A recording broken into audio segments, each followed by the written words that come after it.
প্রিয় ভাইরা, মুহররম তো প্রতিবারই আমাদের জীবনে একবার করে আসে। এই মাসের একটা বিশেষ দিন আছে আশুরা, যেটা মুহররমের 10 তারিখে হয়ে থাকে। এই মুহররম উপলক্ষে যদি আমি একটি দুইটা রোজাও রাখতে না পারি, তাহলে আমি কি জবাব দেব রাসূলুল্লাহ সাল্লাল্লাহু আলাইহি ওয়াসাল্লামের কাছে? সুযোগ অনুযায়ী অন্তত একটা দুইটা রোজা হলেও রাখার চেষ্টা করি। একটি রোজাও আমি না রাখি, তাহলে নবী সাল্লাল্লাহু আলাইহি ওয়াসাল্লাম যে মাসের রোজার এত গুরুত্ব বর্ণনা করছেন, সেটাকে আমি কোনো কি করলাম না, কেয়ারই করলাম না, পাত্তাই দিলাম না। নিজে যদি রাখতে না পারি, নিজের বন্ধু বান্ধব পরিবার যারা রাখার মতো সুযোগ আছে, ডিউটির চাপ নাই, কষ্টের ডিউটি নাই, তাদেরকে অন্তত উৎসাহিত করি। আলহামদুলিল্লাহ রাব্বিল আলামিন ওয়াসসালাতু ওয়াসসালামু আলা নাবিয়িনা মুহাম্মদ ওয়া আলিহি ওয়া আসহাবিহি আজমাইন, আম্মা বা'দ।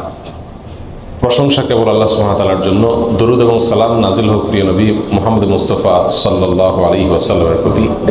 আল্লাহুম্মা সাল্লি আলাইহি আল্লাহুম্মা বারিক আলাইহি। সম্মানিত ভাই বন্ধুগণ, হিজরি বর্ষের প্রথম মাস মুহররম। এই মুহররম মাস, এই মাসের কিছু জ্ঞাতব্য বিষয় আছে, এ মাসের কিছু তাৎপর্য আছে, এ মাসের কিছু করণীয় আছে, আবার কিছু বর্জনীয় কাজ আছে। আমরা সংক্ষেপে আজকে জেনে নিব যে মুহররম মাসের কি গুরুত্ব কোরআন এবং হাদিসের দৃষ্টিতে আছে, এবং এই মাস উপলক্ষে একজন মুমিনের জন্য কি কি করণীয় আছে, আর এই মাস উপলক্ষে একজন মুমিনের জন্য কি কি বর্জনীয় আছে। প্রথম কথা হলো, মুহররম মাস এটি হলো কোরআনে কারীমের সূরা তাওবার 36 নম্বর আয়াতে ঘোষিত বছরের 12 মাসের 4টি সম্মানিত মাসের অন্যতম। আল্লাহ সুবহানাহু ওয়া তাআলা কোরআনে কারীমে সূরা তাওবার 36 নম্বর আয়াতে ইরশাদ করেছেন, মিনহা আরবাআতুন হুরুম। বছরের যে 12টি মাস আছে, তার মধ্য থেকে 4টি মাস হলো সম্মানিত মাস, বিশেষ মর্যাদাপূর্ণ মাস। সেই 4টি মর্যাদাপূর্ণ মাসের ব্যাখ্যা, তার বিশ্লেষণ দিতে গিয়ে সহিহ বুখারীতে আবু বকর রাদিয়াল্লাহু তাআলা আনহু বর্ণিত হাদিসে নবী সাল্লাল্লাহু আলাইহি ওয়াসাল্লাম ইরশাদ করেছেন, সালাসুন মুতাওয়ালিয়াত। 3টি হলো ধারাবাহিক মাস। বছরের যে 4টি সম্মানিত মাস আছে, সেই সম্মানিত 4 মাসের মধ্যে 3 মাস হলো ধারাবাহিক, একটার পর একটা। সেই ধারাবাহিক 3টি মাসের শেষ মাস হলো এই মুহররম। সম্মানিত মাসের অপর মাসটি হলো রজব, আল্লাযী বাইনা জুমাদা ওয়া শাবান, রজব মুদার আল্লাযী বাইনা জুমাদা ওয়া শাবান, অর্থাৎ রমজান মাসের আগের মাস, জুমাদা সানি এবং শাবান মাসের মধ্যবর্তী যে মাসটা রজব মাস, সেটাও সম্মানিত 4 মাসের চতুর্থ মাস। প্রিয় ভাইরা, আমরা প্রায় সময় বলে থাকি যে আল্লাহ সুবহানাহু ওয়া তাআলা বছরের 12টি মাসের মধ্যে 4টি মাসকে সম্মানিত ঘোষণা দিয়েছেন, মর্যাদাপূর্ণ মাস বলে ঘোষণা দিয়েছেন। আল্লাহ যে মাসকে সম্মানিত বলে ঘোষণা দিয়েছেন, মর্যাদাপূর্ণ বলে ঘোষণা দিয়েছেন, সেই মাসগুলো কখন আসে, কখন যায়, বা কোন কোন মাস সম্মানিত মাস, কোন কোন মাস সাধারণ মাস, এই সম্পর্কে আমাদের সমাজে খুব একটা ধারণা নাই বললেই চলে। আমরা এখানে যারা আছি, আমরাও বেশিরভাগ লোক জানি না কোনটা সম্মানিত মাস আর কোনটা সাধারণ মাস, ঠিক না ভাই? ঠিক। অথচ কোরআনে কারীমে আল্লাহ সুবহানাহু ওয়া তাআলা এই সম্মানিত মাস সম্পর্কে বেশ কয়েকটি আয়াতে বিস্তারিত বিবরণ উল্লেখ করেছেন। নবী সাল্লাল্লাহু আলাইহি ওয়াসাল্লাম একাধিক হাদিসে এ বিষয়ে আলোচনা করেছেন। তাহলে একজন মুমিন হিসাবে আমাদের জন্য এই সম্মানিত 4 মাস সম্পর্কে ধারণা রাখা জরুরি নাকি জরুরি না? প্রিয় ভাইরা, 2টি মাস চলে গেছে, এগুলো সম্মানিত মাস ছিল, কিন্তু আমরা কয়জন মানুষ এই মাসগুলো অতিবাহিত করার সময় মনে পড়েছে যে এটি একটি সম্মানিত মাস যাচ্ছে? কয়জন মানুষ এমন আছে? হাতে গুনে পাওয়া কঠিন হয়ে যাবে, ঠিক না? ঠিক। প্রিয় ভাইরা, অতএব যে মাসটি এখন চলছে মুহররম মাস, এই মাসটিতে অন্তত আমরা এই কথা বারবার চিন্তায় আনার চেষ্টা করি, মাথায় আনার চেষ্টা করি, মনে করার চেষ্টা করি যে যেই মাসটি শুরু হয়েছে 30 দিন পর্যন্ত এই মাসটি আল্লাহ সুবহানাহু ওয়া তাআলা 4টি মাসকে বিশেষ সম্মানিত মাস বলেছেন, তার ভিতরে অন্যতম সেরা সম্মানিত মাস এটি।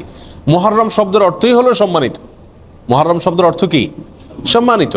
অতএব মুহররম মাসটি এই 4টি সম্মানিত মাসের মধ্যে আবার সবচেয়ে বেশি সম্মানিত মাস, সবচেয়ে বেশি মর্যাদাপূর্ণ মাস। আমরা আরো সহজ করে বলতে চাইলে বলতে পারি, রমজানের পরে সবচেয়ে শ্রেষ্ঠ মাস হলো এই মুহররম মাস। প্রিয় ভাইরা, কিন্তু মুহররম মাস আসে যায়, কখন আসে কখন যায় আমাদের কোনো খোঁজ খবরও থাকে না, ঠিক কি না? একজন সম্মানিত মানুষ সামনে আসলে আমার চলাফেরার ভিতরে একটা পরিবর্তন হয় কি হয় না? আপনি হয়তো পাও মেলে বসে আছেন, আপনার শ্বশুর আসছেন, আপনার বাবা আসছেন, আপনার শিক্ষক আসছেন, মুরব্বী আসছেন, তো আপনি নড়ে চড়ে বসেন কিনা? সম্মানিত মাস আসছে, কিন্তু আমাদের ভিতরে কোনো নড়ে চড়ে বসা বসি নাই। আমরা আগে যেমন ছিলাম এ মাসেও তেমন আছি। এর মূল কারণ হলো আমরা জানিই না যে এটি একটি সম্মানিত মাস। এই মাসকে আল্লাহ তাআলা কি দিয়েছেন? সম্মান দিয়েছেন, মর্যাদা দিয়েছেন। ঠিক না ভাই? ঠিক। প্রিয় ভাইরা, অতএব যে মাসটি শুরু হয়েছে এই মাসটি সম্মানিত মাস, এই কথাটি আমাদেরকে মনে রাখতে হবে, বারবার মনে আনতে হবে। সম্মানিত মাসের করণীয় কি? সবচেয়ে বড় কথা হলো সম্মানিত মাসের সম্মান দেওয়া। সম্মানিত মাসের কি দেওয়া? সম্মানী মানুষকে যেরকম সম্মান দিতে হয়, আল্লাহ যেহেতু এই মাসকে সম্মানিত ঘোষণা করে দিয়েছেন, অতএব এই মাসকে সম্মান দেওয়া। এই মাসকে সম্মান আমরা কিভাবে দেব? নেক কাজ, ভালো কাজ, পাঁচ ওয়াক্ত সালাত ইত্যাদি, এগুলোকে সময় মতো আদায় করব। অন্য মাসে যদি একটু গাফলতি করি, এই মাসে গাফলতি করব না। এই কথা মাথায় রেখে যে এটা সাধারণ মাস না, এটা কি মাস? সম্মানিত মাস। যারা সবসময় বিড়ি সিগারেট খায় এরা কিন্তু শ্বশুরের সামনে খায় না, ঠিক কি না? কেন? যে আমি খারাপ কাজ করি, কিন্তু তাই বলে শ্বশুরের সামনে খারাপ কাজ করে আর ডবল খারাপ কাজ করব না, ঠিক কি না? অতএব একজন মুমিন একটি সম্মানিত মাস, একটি মর্যাদাপূর্ণ মাস যখন অতিবাহিত করবেন, তিনি তখন অন্য সময় যে গুনাহের কাজগুলো করেন, এই মাসে সে গুনাহের কাজগুলো করতে ভাববেন যে এই মাসকে আল্লাহ সম্মান দিয়েছেন, আল্লাহর দেওয়া সম্মানকে আমার রক্ষা করতে হবে, বিধায় গুনাহ করা যাবে না। আল্লাহ কোরআনে বলছেন, ফালা তাজলিমু ফিহিন্না আনফুসাকুম, তোমরা সম্মানিত মাসসমূহে নিজেদের প্রতি কি করো না? অবিচার করো না। বিভিন্ন তাফসীরের কিতাবে উলামা ইকরাম লিখেছেন যে এখানে অবিচার করা বলতে আল্লাহ সুবহানাহু ওয়া তাআলা গুনাহের কথা বুঝিয়েছেন। অর্থাৎ এই সম্মানিত মাসসমূহে নিজের প্রতি নিজে অবিচার করো না, পাপাচার করে গুনাহের কাজ করে। অন্য সময়ও গুনাহ করা নিষেধ, কিন্তু সম্মানিত মাসে গুনাহ করার নিষেধাজ্ঞার মাত্রাটা আরো বেশি, গুরুত্বটা বেশি। প্রিয় ভাইরা, অতএব এই মাসে অন্তত মাঝে মধ্যে মনে করব, স্মরণ করার চেষ্টা করব যে এটি একটা কি মাস যাচ্ছে? সম্মানিত মাস যাচ্ছে। আর সম্মানিত 4টি মাস মুখস্থ করে নিব: জিলকদ, জিলহজ, মুহররম, আর 4 নম্বর হলো রজব, রমজান মাসের আগের মাস। মনে থাকবে তো ইনশাআল্লাহ? প্রিয় ভাইরা, মুহররম মাসের একটি বিশেষ করণীয় আছে, আর সেই করণীয়টা হলো এই মাসে বেশি বেশি নফল রোজা রাখা, নফল সিয়াম রাখা।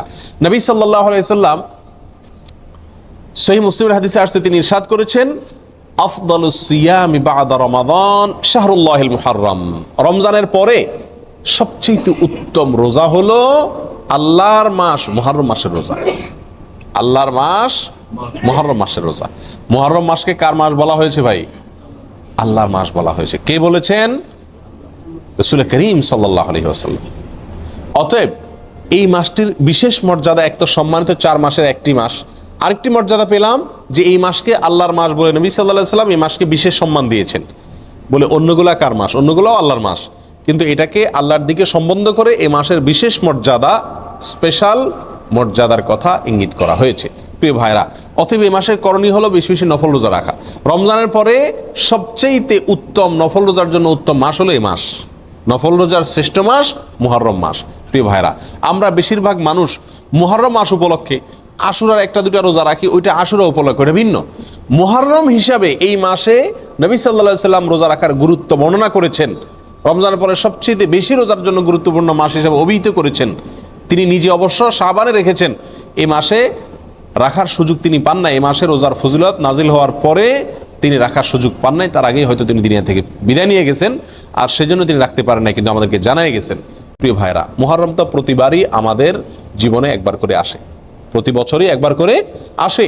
এই মুহররম উপলক্ষে যদি আমি 1-2টা রোজাও রাখতে না পারি, তাহলে আমি কি জবাব দেব রাসূলুল্লাহ সাল্লাল্লাহু আলাইহি ওয়াসাল্লামের কাছে? কথা বুঝে আসছে? এই মুহররম উপলক্ষে যদি 1টি রোজাও আমি না রাখি, তাহলে নবী সাল্লাল্লাহু আলাইহি ওয়াসাল্লাম যে মাসের রোজার এত গুরুত্ব বর্ণনা করছেন, সেটাকে আমি কোনো কি করলাম না? কেয়ারই করলাম না, পাত্তাই দিলাম না। ঠিক না ভাই? ঠিক। এই জন্য ভাই, সুযোগ অনুযায়ী অন্তত 1-2টা রোজা হলেও রাখার চেষ্টা করি। নিজে যদি রাখতে না পারি, নিজের বন্ধু বান্ধব, পরিবার যারা রাখার মতো সুযোগ আছে, ডিউটির চাপ নাই, কষ্টের ডিউটি নাই, তাদেরকে অন্তত উৎসাহিত করি এবং নিজে মাথায় রাখি, নিয়ত রাখি, আল্লাহ যখনই তৌফিক দিবেন, মুহররম মাস উপলক্ষে এই মাসে নফল রোজা রাখার গুরুত্ব রয়েছে, সেই জন্য অন্তত 1-2টা রোজা হলেও রাখার চেষ্টা করি। রাখবো তো ইনশাআল্লাহ? আল্লাহ তাআলা আমাদের সকলকে তৌফিক দান করেন। প্রিয় ভাইরা, এই হলো মুহররম মাস উপলক্ষে করণীয়। একমাত্র করণীয় হলো এই মাসে বেশি বেশি নফল রোজা রাখা, আর সম্মানিত মাস হিসেবে গুনাহের কাজ কম করা, নেকির কাজ ভালো করে বেশি করে করার চেষ্টা করা, যুদ্ধ বিগ্রহ না করা। এই মাসের একটা বিশেষ দিন আছে আশুরা। যেটা মুহররমের 10 তারিখে হয়ে থাকে। এই আশুরা উপলক্ষে আমাদের বেশ কিছু করণীয় আছে, আবার কিছু বর্জনীয় আছে। করণীয় কাজ কি সে বিষয়ে বলার আগে বলতে চাই, নবী করিম সাল্লাল্লাহু আলাইহি সাল্লাম মক্কা থেকে যখন মদিনায় হিজরত করে আসলেন, তিনি দেখলেন যে মদিনার মানুষেরা, ইহুদিরা, মদিনায় ইহুদিদের বসবাস ছিল, তাদেরকে তিনি দেখতে পেলেন যে তারা আশুরার দিন অর্থাৎ মুহররমের 10 তারিখে রোজা রাখে। তখন নবী করিম সাল্লাল্লাহু আলাইহি সাল্লাম তাদেরকে জিজ্ঞেস করলেন যে তোমরা এই দিনে রোজা রাখো কেন, রহস্য কি, কি কারণে রোজা রাখো? তখন ইহুদিরা নবী সাল্লাল্লাহু আলাইহি সাল্লামকে জবাব দিলেন যে এই দিনে আমরা রোজা এই জন্য রাখি যে এই দিনে আল্লাহ সুবহানাহু ওয়া তাআলা তার নবী, আমাদের নবী অর্থাৎ বনী ইসরাঈলের নবী, ইহুদিদের নবী মুসা আলাইহিস সালামকে এবং তার জাতি বনী ইসরাঈলকে আল্লাহ তাআলা মুক্তি দিয়েছেন। ফেরাউনের অধীনে তারা কৃতদাস হিসাবে দীর্ঘদিন বন্দী ছিলেন, জুলুমের শিকার ছিলেন। আল্লাহ তাআলা তাদেরকে মুক্তি দান করেছেন, ফেরাউনকে ডুবিয়েছেন, সমুদ্রে ফেরাউনকে ডুবিয়েছেন, আর মুসা আলাইহিস সালামকে এবং বনী ইসরাঈলকে আল্লাহ তাআলা রক্ষা করেছেন। তাহলে বনী ইসরাঈল জাতির প্রতি, মুসা আলাইহিস সালামের প্রতি আল্লাহ তাআলা অনুগ্রহ নাজিল করেছেন, তাকে এবং তার জাতিকে স্বাধীনতা দিয়েছেন, মুক্তি দিয়েছেন। আর সেই জন্য আমরা তার উম্মত হিসাবে শুকরিয়া আদায় করে এই দিন রোজা রাখি। নবী করিম সাল্লাল্লাহু আলাইহি সাল্লাম তাদের এই কথা শুনে বললেন, নাহনু আহাক্কু বিমূসা, তোমরা মুসা আলাইহিস সালামের অনুসারীর দাবি করো ঠিক আছে, কিন্তু মুসা আলাইহিস সালামের অনুসারী হিসাবে তোমরা যত না সত্য, তার চাইতে বেশি সত্যবাদী অনুসারী হিসাবে আমরা। অতএব মুসা আলাইহিস সালামের প্রতি আল্লাহর অনুগ্রহ নাজিল হয়েছে এই দিনে, সেই উপলক্ষে তোমরা যদি শুকরিয়া আদায় করে আল্লাহর কাছে রোজা রাখো, তাহলে আমাদের রোজা রাখার অধিকার আরো বেশি। এই নবী সাল্লাল্লাহু আলাইহি সাল্লাম তখন সাহাবা একরামকে বললেন যে তোমরাও কি করবে, আশুরার দিনে রোজা রাখবে, তবে ইহুদিদের সঙ্গে ব্যতিক্রম করবে। ইহুদিদের সঙ্গে কি করবে? ব্যতিক্রম করবে। আর ব্যতিক্রমটা হলো এই যে তারা একটি রোজা রাখে, আমরা দুইটা রাখবো। তারা রাখে শুধু আশুরার দিনে, আমরা রাখবো তার সাথে আরেকটা রোজা যোগ করে। এই আরেকটা রোজা যোগের ব্যাপারে কোনো কোনো বর্ণনা আসছে একটা আগে অথবা একটা পরে, অর্থাৎ 9, 10 অথবা 10, 11। আশুরা তো 10 তারিখের রোজা, তার সাথে একটা আগে অথবা পরে যে কোনো একদিন একটা রোজা যোগ করে হয় 9, 10 আর না হয় 10, 11 রাখার জন্য বলা হয়েছে। যদিও সেই হাদিসকে ওলামা একরামের কেউ কেউ সহিহ বলেছেন, কেউ কেউ যঈফ বলেছেন। তবে নবী করিম সাল্লাল্লাহু আলাইহি ওয়াসাল্লাম তার মৃত্যুর আগের বছর বা তিনি তার মৃত্যুর বছর বলেছিলেন যে আল্লাহ যদি আমাকে আগামী বছর হায়াতের বাঁচিয়ে রাখেন, আমি যদি বেঁচে থাকি, তাহলে লাসুমান্নাত তাসিআ ওয়াল আশিরা, তাহলে আমি আগামী বছর মুহররম আসলে, আশুরা আসলে 9 এবং 10 2 দিন রোজা রাখব। এই হাদিস থেকে বোঝা গেল নবী সাল্লাল্লাহু আলাইহি সাল্লামের আকাঙ্ক্ষা ছিল, তার নিয়ত ছিল, তার ইচ্ছা ছিল আশুরার সাথে আগের দিন রোজা মিলিয়ে রাখা, অর্থাৎ 9, 10, 11 না। এই জন্য ওলামা ইকরাম বলেন সবচেয়ে উত্তম হলো আশুরা উপলক্ষে একজন মুমিনের জন্য 2টা রোজা রাখা। আর সে 2টা রোজা হলো কোনটা? 9 এবং 10। কথা বোঝা আসছে? শুধু 10 তারিখের রোজা রাখা যাবে কিনা, যে 2টা রাখতে পারতেছে না সে কমপক্ষে একটা রাখতে পারবে কিনা, এই বিষয়ে ওলামা ইকরাম অনেকে বলেছেন এটা অনুচিত হবে, মাকরুহ হবে। কেন? কারণ হলো ইহুদিদের সাথে মিল হয়ে যায়, নবী সাল্লাল্লাহু আলাইহি ওয়াসাল্লাম ইহুদিদের থেকে ব্যতিক্রম করতে বলেছেন, সেজন্য একটা রাখা উচিত নয়। আর অন্যান্য ওলামা ইকরাম বলেন যে নাই মামার চাইতে কানা মামা ভালো, একেবারে 2টা যদি না রাখতে পারে কমপক্ষে একটা রাখলো। কথা বুঝে আসছে? তো যাই হোক, 2টা রাখা উত্তম, আর সেটা হলো 9 এবং 10। নবী সাল্লাল্লাহু আলাইহি সাল্লাম আশুরার রোজার ফজিলত তালাশের জন্য, এই রোজার ফজিলত অন্বেষণের জন্য যত চেষ্টা করতেন, রমজানের ফরজ রোজার পরে অন্য কোনো নফল রোজার ব্যাপারে, নফল রোজার ফজিলত আহরণ করার ব্যাপারে এত বেশি চেষ্টা তিনি করতেন না বলে হাদিসে প্রমাণিত। এক বর্ণনা আসছে, নবী সাল্লাল্লাহু আলাইহি সাল্লাম বলেছেন, আবু হুরায়রা রাদিয়াল্লাহু তাআলা বর্ণনা করেছেন হাদিসটি, যে নবী সাল্লাল্লাহু আলাইহি সাল্লাম ইরশাদ করেছেন, সিয়ামু ইয়াউমি আশুরা আহতাসিবু আলাল্লাহি আন ইউকাফিরা সানাতাল্লাতী ক্বাবলা, আশুরার দিনে যদি কেউ রোজা রাখে, আল্লাহর প্রতি আমার ধারণা হলো আল্লাহ তাআলা তার পিছনের 1 বছরের গুনাহ মাফ করে দিবেন।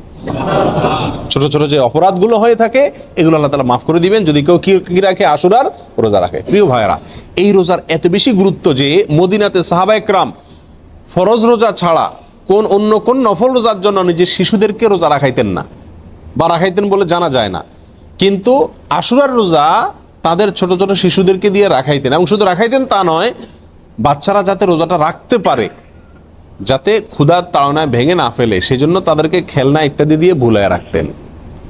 এইসব কিছু থেকে আশুরার রোজার গুরুত্ব একজন মুমিনের কাছে পরিষ্কারভাবে ফুটে ওঠে।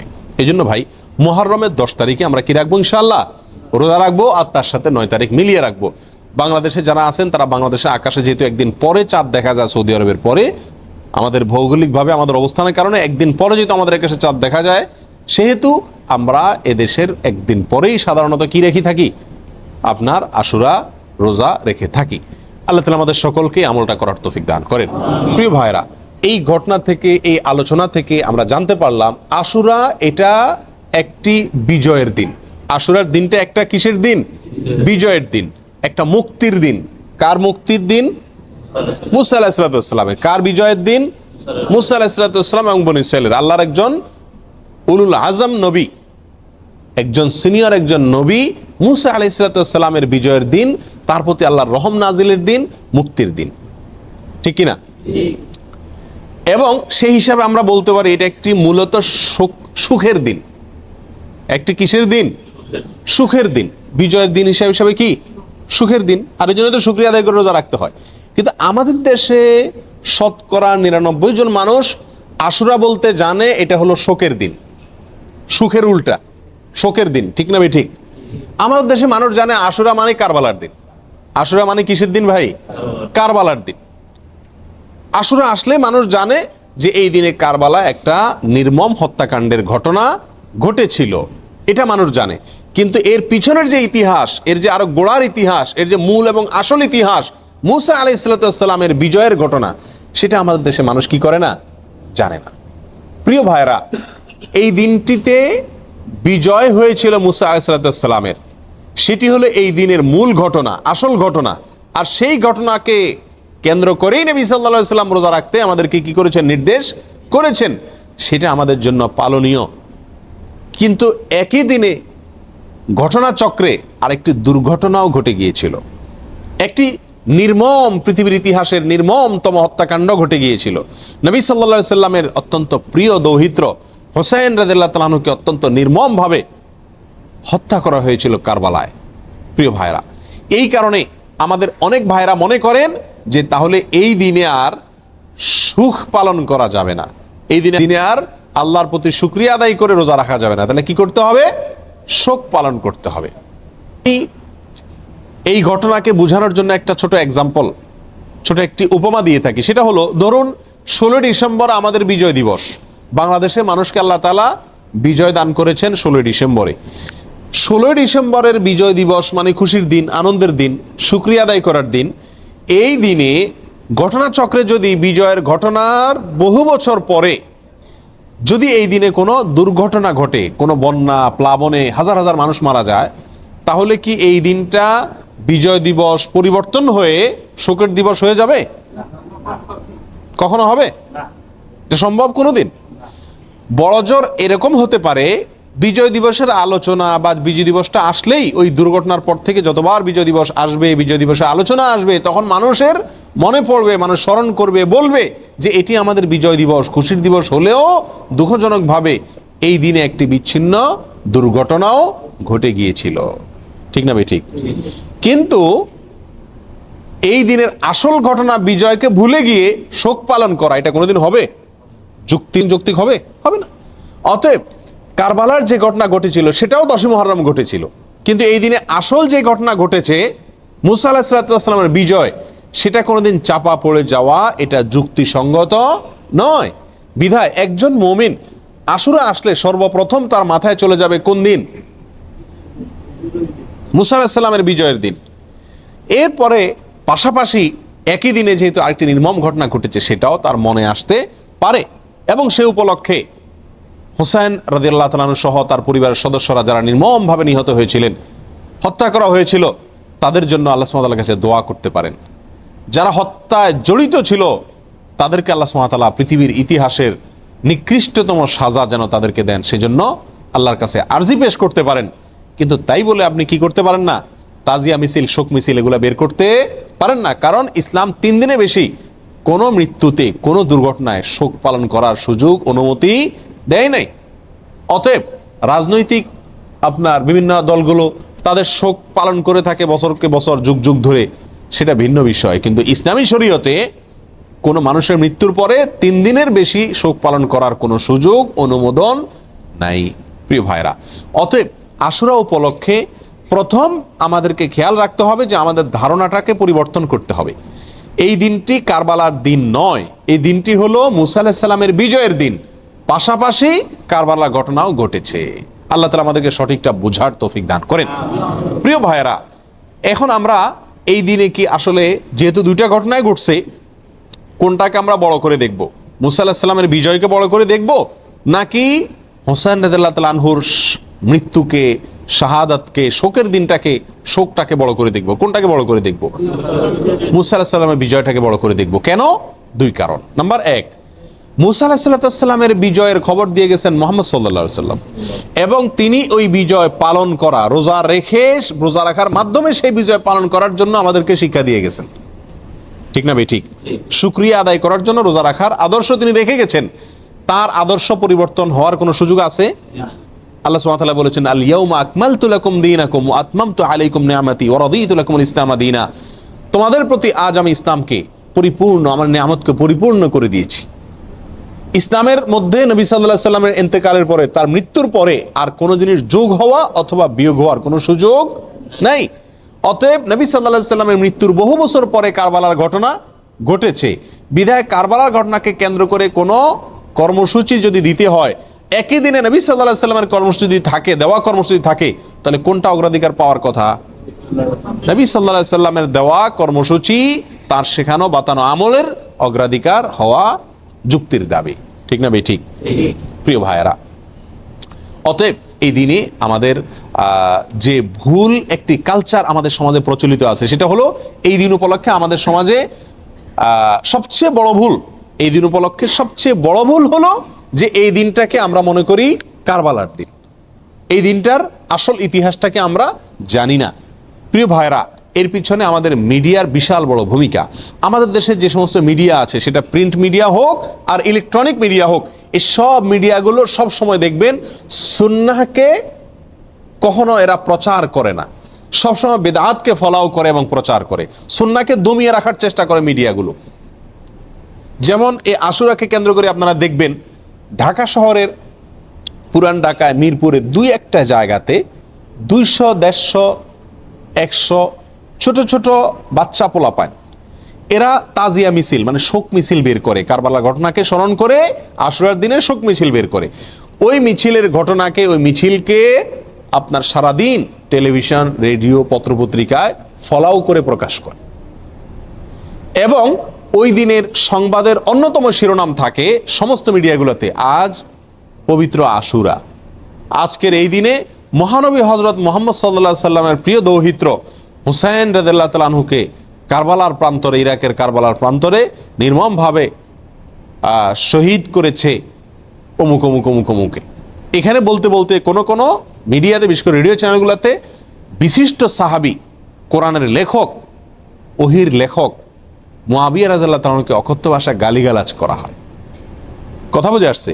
এবং সংবাদে আরো বলা হয় এই দিনটি উপলক্ষে রাজধানী ঢাকা সহ দেশের বিভিন্ন জায়গায় তাজিয়া মিছিল বের করা হয়েছে, অর্থাৎ শোক মিছিল বের করা হয়েছে। প্রিয় ভাইরা, 150-200 লোকের 2-3টা মিছিল, এটা সারাদিন সংবাদে বলে। একই দিনে মহানবী হযরত মুহাম্মদ সাল্লাল্লাহু আলাইহি সাল্লামের সুন্নাহকে পালন করতে গিয়ে, নির্দেশকে পালন করতে গিয়ে সারা দেশে লক্ষ লক্ষ মানুষ নফল রোজা রেখেছেন, সেই কথা কিন্তু কোনো মিডিয়া কি করে না, বলে না। যার কারণে মানুষ ওই ভুলটা জানে, সঠিকটা জানে না। বেদাত জানে, সুন্নাহ জানে না, একটা জানে আরেকটা জানে না। ঠিক না ভাই? ঠিক। প্রিয় ভাইরা, অতএব আমাদেরকে সঠিকটার প্রচার করতে হবে। এই জাতীয় বিষয়গুলোকে বেশি বেশি কি করতে হবে? প্রচার করতে হবে। আজ মিডিয়াতে যদি এই দিনের মূল ঘটনা যেটি হাদিসে বর্ণিত হয়েছে সেটি যদি আসতো, পাশাপাশি কারবালা ঘটনাও আসতো, তাহলে সেটা কি ছিল না? দোষণীয় ছিল না। আল্লাহ তাআলা আমাদের সকলকে আশুরা উপলক্ষে যে সমস্ত ভুল ধারণা আছে, ভ্রান্ত ধারণা আছে, সেগুলোকে সংশোধন করবার তৌফিক দান করুন। আল্লাহ তাআলা আমাদের সকলকে আশুরা উপলক্ষে একমাত্র আমল হলো নফল রোজা রাখা। আর আমাদের তাজিয়া মিছিল যারা করে, তারা চাঁদা টাদা উঠায় ওই দিন ভালো করে আরো খিচুড়ি খায়। যেদিন হাদিসে নফল রোজা রাখতে বলছে, গানাই বন্ধ করতে বলছে, তারা ওই দিন আরো বেশি কি খায়? খিচুড়ি খায়। ডেক বসায় দেখবেন মোড়ে মোড়ে, এবং খিচুড়ি পাকায়, বিতরণ করে খায়। প্রিয় ভাইরা, এই দিনটি নফল রোজার দিন, এই দিনটি মুসা আলাইহিস সালামের বিজয়ের দিন, পাশাপাশি একটি নির্মম ঘটনার দিন। কোনো মুমিনের জন্য এটা কষ্টের কারণ না হয়ে থাকতে পারে না। নবী সাল্লাল্লাহু আলাইহি সাল্লামের প্রিয় নাতিকে নির্মমভাবে হত্যা করা হয়েছে সপরিবারে। এই ঘটনায় ব্যতীত না হয়ে কোনো মুমিন থাকতে পারে না, অতএব আমরা সকলেই ব্যথিত। আমরা আল্লাহর কাছে বিচার চাই হত্যাকারীদের, আল্লাহর কাছে মর্যাদা চাই নিহতদের। কিন্তু তাই বলে নবী সাল্লাল্লাহু আলাইহি সাল্লামের বাতানো আমল, আদর্শ, সুন্নাহ সেটা চাপা পড়ে যাবে, ভুলে যাব আমরা। এর চাইতে জুলুমের কথা, এর চাইতে অবিচারের কথা আর কিছুই হতে পারে না। আল্লাহ তাআলা আমাদের সকলকে মুহররম মাসের তাৎপর্য, করণীয়, আশুরার তাৎপর্য, করণীয়, ভুল ধারণাগুলোকে সংশোধন করবার এবং বর্জনীয় কাজগুলোকে ছাড়বার তৌফিক আল্লাহ তাআলা দান করুন। ওয়া আখিরু দাওয়ানা আনিল হামদুলিল্লাহি রাব্বিল আলামিন। আশুরা রোজার ফজিলত কি এবং এবছর আশুরা রোজা কবে রাখতে হবে? আশুরা রোজার ফজিলত সম্পর্কে আমরা সবাই কম বেশি জানি। নবী করিম সাল্লাল্লাহু আলাইহি সাল্লাম থেকে প্রসিদ্ধ হাদিস রয়েছে, সহিহ মুসলিমে বর্ণিত হয়েছে, আবু কতাদা রাদিয়াল্লাহু তাআলা বর্ণনা করেছেন যে নবীজি ইরশাদ করেছেন, সিয়ামু ইয়াউমি আশুরা আহতাসিবু আল্লাহি আন ইউকাফিরাস সানাতাল্লাতী ক্বাবলাহ। আশুরার রোজার ব্যাপারে আল্লাহর প্রতি আমার ধারণা হলো যে এর মাধ্যমে এক বছর পূর্বের গুনাহ আল্লাহ তাআলা মাফ করে দিবেন। এবং আশুরার এই রোজা এটা কতদিন যাবৎ পৃথিবীতে রাখা হচ্ছে, সেটার উত্তর হলো মুসা আলাইহিস সালামের সময় থেকে রাখা হচ্ছে। তার মানে কয়েক হাজার বছর ধরে এই আশুরার রোজা পৃথিবীতে রাখা হয়। এমন একটা ইবাদত যেটার ধারাবাহিকতা হাজার হাজার বছর। তো এই আশুরার রোজা রাখার গুরুত্ব অপরিসীম। সাহাবা ইকরাম নিজেরা তো রাখতেন, নিজেদের বাচ্চাদেরকে পর্যন্ত এই রোজা রাখতে উদ্বুদ্ধ করতেন, যারা রোজা রাখার মতো তাদেরকে, এবং সেই সাথে তাদেরকে খেলনা ইত্যাদি দিয়ে ভুলিয়ে রাখতেন। এটা ছিল নবী সাল্লাল্লাহু আলাইহি সাল্লামের, সাহাবা ইকরামের সুন্নাহ। সেজন্য আশুরা রোজা আমরা রাখার চেষ্টা করব ইনশাআল্লাহ। এই বছর আশুরা রোজা আমরা কখন রাখব, সেটার উত্তর হলো আজ বাংলাদেশে এবং এ অঞ্চলে যেহেতু একদিন পরে চাঁদ দেখা যায় মিডিল ইস্টের তুলনায়, শুক্রবার সন্ধ্যার পরে 9 মুহররম শুরু হয়ে যাবে। আর আশুরা রোজার মধ্যে সবচেয়ে উত্তম হলো 9 এবং 10 মুহররম রোজা রাখা। 10 মুহররম আশুরার দিন, আশুরা মানেই হলো মুহররমের 10 তারিখ বা 10ম দিন, অতএব সেটা তো আছেই। সেটা আগামী রোববার মুহররমের 10 তারিখ হবে। শনিবার দিবাগত রাতে সারিখে আমরা মূল রোজা আশুরা রোজাটা রাখবো ইনশাআল্লাহ। আর সাথে 9 তারিখকে প্লাস করে রোজা রাখলে সেক্ষেত্রে আজকে দিবাগত রাতে আমাদেরকে সারি খেয়ে আগামীকালকে শনিবার রোজা রাখতে হবে, অর্থাৎ 9 এবং 10। তাহলে শুক্রবার দিবাগত রাত, আজ শুক্রবার দিবাগত রাতে আমরা সারি খেয়ে কালকে রোজা রাখবো ইনশাআল্লাহ। আবার আগামীকাল দিবাগত রাতে সারি খেয়ে তারপরের দিন রোজা রাখবো। তাতে 9 জিলহজ এবং 10 জিলহজ দুইটা রোজাই আদায় হয়ে যাবে ইনশাআল্লাহ। কারণ যদি কালকে রোজা রাখা সম্ভব না হয় তাহলে তিনি শনিবার দিবাগত রাতে খেয়ে রবিবার রোজা রাখবেন, সেটা হবে আশুরার মূল রোজা। আর রবিবার দিবাগত রাতে সারি খেয়ে সোমবার তিনি রোজা রাখবেন, তাতে হবে আপনার 11 জিলহজের রোজা। আর সোমবার তো সাপ্তাহিক নফল রোজা আছেই, সেক্ষেত্রে আমরা টানা 3টা রাখতে পারি। শুক্রবার দিবাগত রাত, শনিবার দিবাগত রাত, এই দুইটা আশুরা। আর রবিবার দিবাগত রাত হলো কিসের? সোমবারের সাপ্তাহিক নফল রোজা। তাহলে টানা 3টা রোজা হয়ে গেল। আর যদি কেউ একের ভিতর 2 চান, মানে শর্টকাটে, তাহলে সেক্ষেত্রে শনি আর রবি রাখলে রোববারেরটা ডাবল নিয়ত করতে পারেন। 11 মুহররম হিসাবে রোজা, আবার সোমবারের রোজা, দুইটা সবই একসাথে পাওয়া যাবে। আর যদি কেউ 3টা রাখেন তাহলে তার সব বেশি, এটা বলার অপেক্ষা রাখে না। অতএব আশুরা রোজাগুলো আমরা রাখার চেষ্টা করবো ইনশাআল্লাহ। এদিন আল্লাহ রাব্বুল আলামিন মুসা আলাইহিস সালামকে বিজয় দিয়েছেন, সত্যের বিজয় দিয়েছেন। আর অসত্য বা ফেরাউন বাহ্যিকভাবে শক্তিশালী মনে হলেও দীর্ঘদিন অহমিকার সুযোগ আল্লাহ তাআলা ছাড় দিয়ে একটা পর্যায়ে তাকে চরম পরিণতি বরণ করতে বাধ্য করেছেন।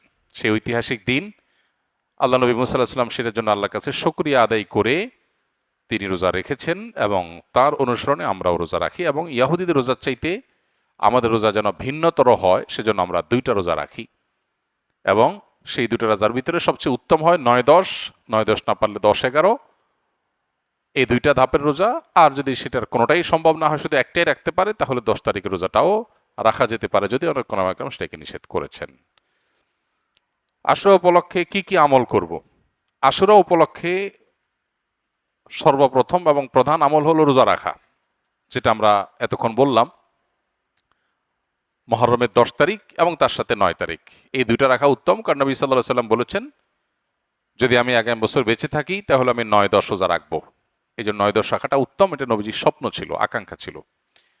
আর না হলে 10-11 রোজা রাখা, এটা হলো আশুরার প্রধান আমল। দ্বিতীয়ত, আশুরার এই দিবসের শিক্ষাটা গ্রহণ করা। এটা নিয়ে খুব বেশি আলোচনা হয় না। আলোচনা হয় শুধু আশুরার রোজা নিয়ে, ইতিহাসও আলোচনা হয়, কিন্তু আশুরার চেতনা কি, আশুরার শিক্ষা কি, আশুরা আমাদেরকে কি বার্তা দেয়, সেটা নিয়ে আলোচনা হয় না। সেটা আমরা আজকে আলোচনা করার চেষ্টা করেছি আলহামদুলিল্লাহ।